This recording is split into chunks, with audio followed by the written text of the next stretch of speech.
Welcome to Hood Champion Boxing and Sports. In boxing, you find a way to win or you find a way to lose. The keep dream alive fight is what we got going on this Wednesday. And I'm telling you, man, I thought Rosario was retired. I ain't gonna lie. And Hurd, even now I have my doubts about him ever getting back to the top of, any division that he's fighting in. But the reality is this.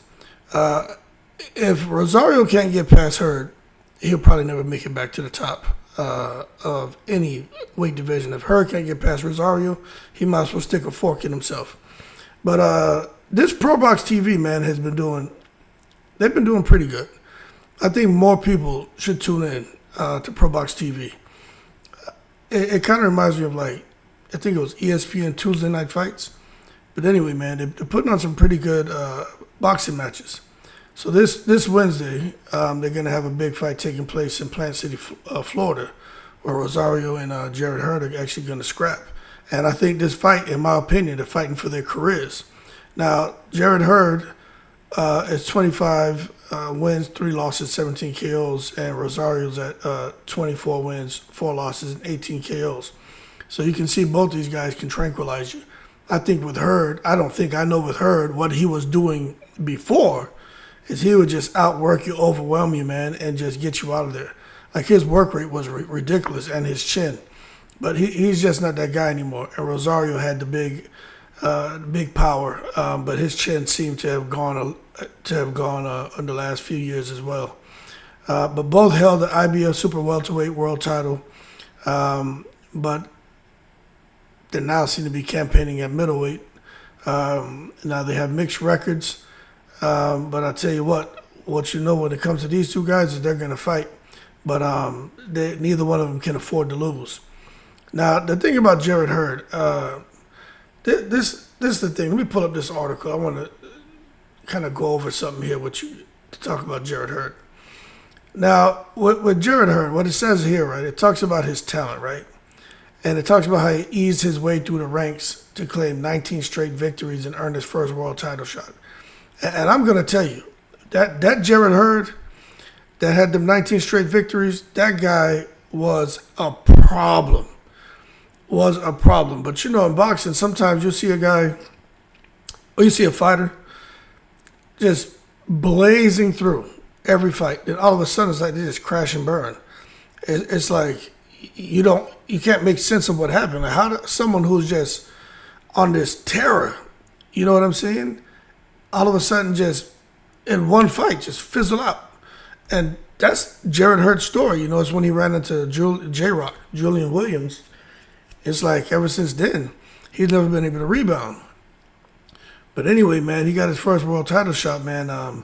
Then he fought Tony Harrison for the IBS vacant 154-pound belt in February 2017 and became a world champion with a 7th-round stoppage.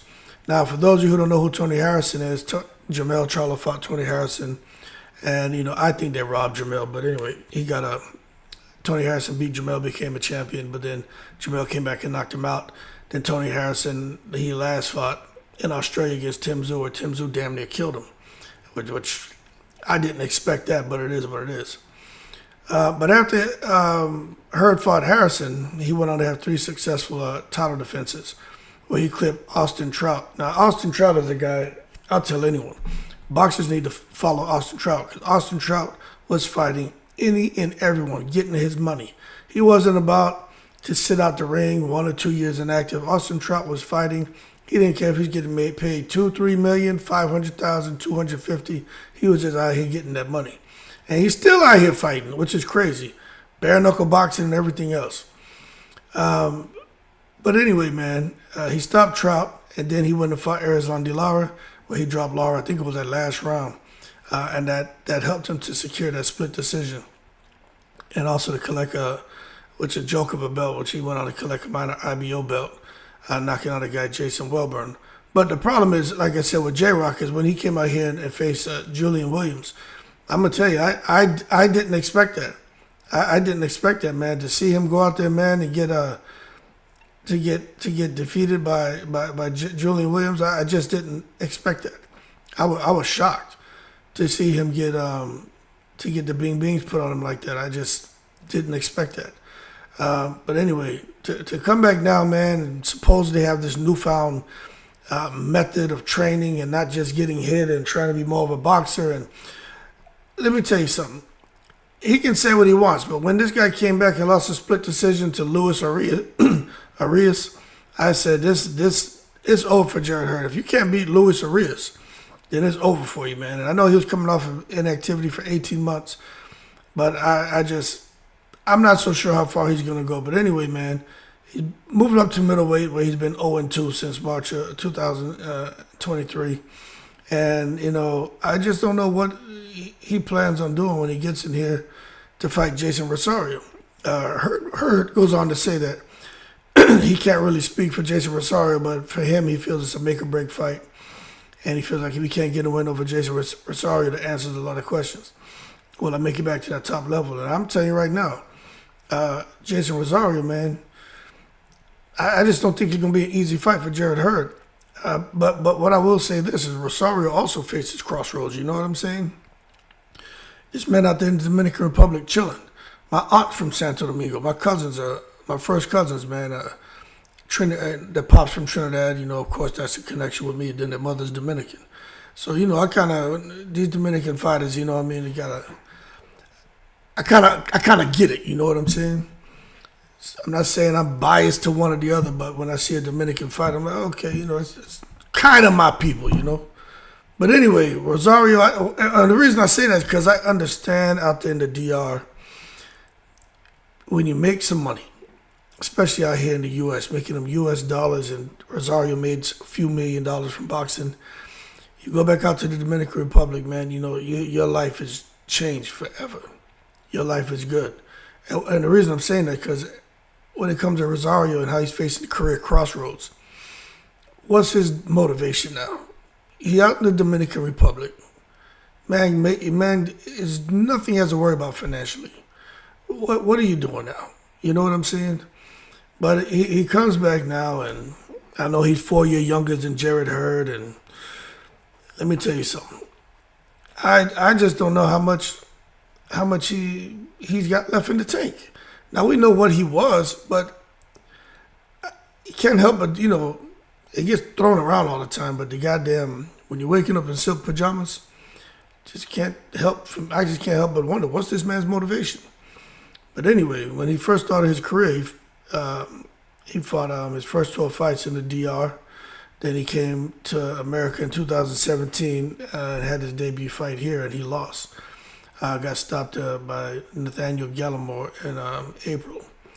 But anyway, man, you see, he had that minor setback. He came and won 7 of his next 8 fights, the other being a split decision draw to set up his shot against Julian Williams. And Julian Williams had beat Hurd. But let me tell you something. Jeison Williams shocked the world when he got the 5th round knockout to become the world champion, set up a unification showdown with Jermell Charlo. I mean, I didn't expect him to beat J-Rock because J-Rock looked so amazing when he fought Jarrett Hurd. But obviously it wasn't meant for him to hold on to them straps, was it? So anyway, man, Jeison Rosario, they call him Banana and shit.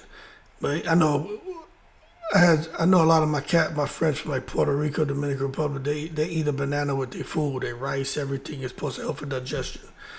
But maybe that's why they call this cat El Banana and shit.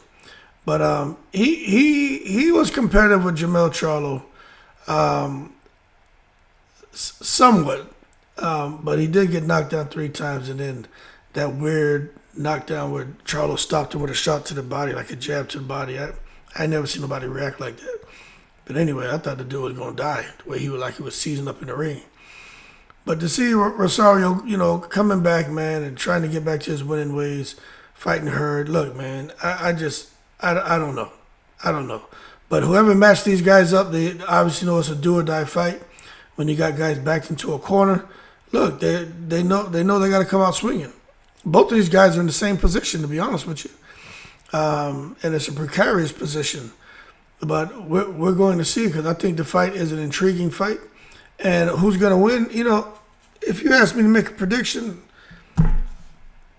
man, I don't know. I kind of want to say Rosario's going to beat Jarrett Hurd. You know what I'm saying? But they both have money. Both of their lives are good. But Jared Hurd seems to be the one who's tried to come and change his style, and it's a lot of tweaks and shit that he's making over there. And I don't know if that's a good thing, because he just doesn't seem to be settled into this new form that he's tried to establish, And Rosario seems to be still traveling down the same path of doing the things that he did that helped him become a champion and get big wins. As a result, some of the same things that he did actually caused him to get losses. But I kind of want to side with the guy who's been more consistent, which is Rosario. For Jared Hurd, I don't know. But I tell you what, if there's anyone out there who can bring it all together and get back to performing at a very high level and possibly get back to the top of their division, fighting for and find himself fighting for a title again, is Jared Hurd. If Jared Hurd can just pull off a third of what he had when he was in his prime, Jared Hurd would beat Rosario. That Jared Hurd was a monster, man. That guy just walk right through you and just beat you down. I couldn't believe it. Matter of fact, that's funny. We talk about a guy who was able to do things and now they can't do things. Maybe we should talk about Jared Hurd and if he was on that goddamn cocktail. Maybe that's a fair conversation, because Jared Hurd, he can't do what he used to do, right? Now I'm thinking about, make you wonder how you just fall off like that. But anyway, man, Hurd versus Rosario this Wednesday. I think I got Rosario winning that one, man.